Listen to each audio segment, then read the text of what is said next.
तो आज हम एक ऐसी डरावनी कहानी की परतें खोलने वाले हैं जो सालों से लोगों के जहन में बसी हुई है। कहानी का नाम है कमरे नंबर 302 की आखिरी आवाज। हम ये समझने की कोशिश करेंगे कि आखिर इस कहानी में ऐसा क्या है जो इसे इतना खौफनाक बनाता है। ये एक ऐसी जगह की कहानी है जहां खामोशी भी चीखती है। कहानी की शुरुआत होती है शहर से दूर एक पुराने और वीरान से सरकारी गेस्ट हाउस से। कहा जाता है कि यहाँ जो भी आता है ना, वो अपने अनुभव के बारे में बाहर जाकर एक शब्द भी नहीं कहता। और हमारे कहानी के किरदार रवि को इसी गेस्ट हाउस के कमरा नंबर 302 में ठहराया जाता है। और बस यहीं से कहानी में वो पहला इशारा मिलता है जो इस बात का संकेत देता है कि कुछ बहुत ही गलत होने वाला है। जब रवि को चाबी मिल रही थी तो गेस्ट हाउस के वार्डन ने उसे बस इतनी सी बात कही।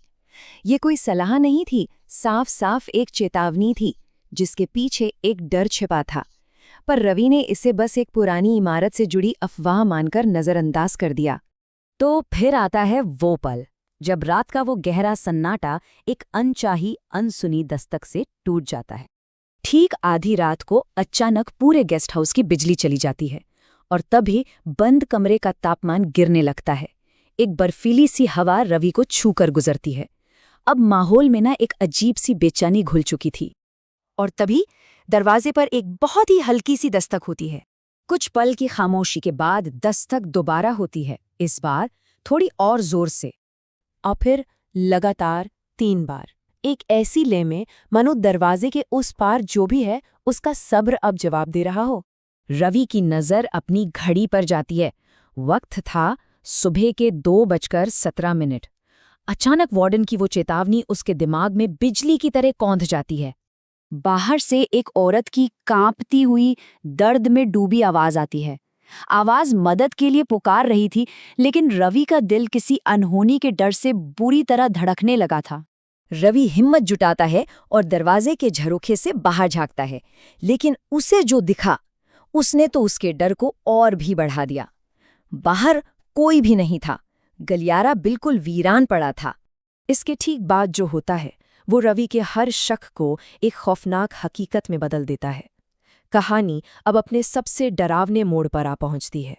अचानक रवि को अपने कान के बिल्कुल पास एक फुसफुसाहट सुनाई देती है। एक ठंडी, सर्द आवाज जो बाहर से नहीं बल्कि कमरे के अंदर से ही आ रही थी। जैसे ही रवि पलटता है, उसकी सांसें मानो जम सी जाती हैं। कमरे के एक कोने में एक औरत खड़ी थी। उसका चेहरा बर्फ जैसा सफेद था, आंखें स्याह काली और गर्दन एक नामुमकिन एंगल पर टूटी हुई थी। उसके पैर जमीन से ऊपर हवा में थे और उसके मुंह से लगातार पानी टपक रहा था। उस साये ने एक ऐसी आवाज में कहा जिसमें अपनापन तो बिल्कुल नहीं था, हाँ, धमकी जरूर थी। रवि चीखना चाहता था, पर उसका पूरा शरीर डर के मारे पत्थर बन चुका था। अचानक कमरे की बत्ती वापस आ जाती है और वो साया गायब हो जाता है। सुबह होते ही रवि कांपता हुआ सीधा वार्डन के पास भागता है, ये जानने के लिए कि उस कमरे की असली सच्चाई क्या है। रवि की हालत देखकर वार्डन का चेहरा पीला पड़ जाता है। वो बताता है कि 20 साल पहले इसी कमरे में एक नर्स की मौत हुई थी। ठीक रात 2:17 पर बाथरूम में फिसलने से उसकी गर्दन टूट गई थी। और कहते हैं तब से उसकी आत्मा ने ये कमरा कभी नहीं छोड़ा। रवि हैरान होकर पूछता है कि फिर इस कमरे को हमेशा के लिए बंद क्यों नहीं कर दिया गया।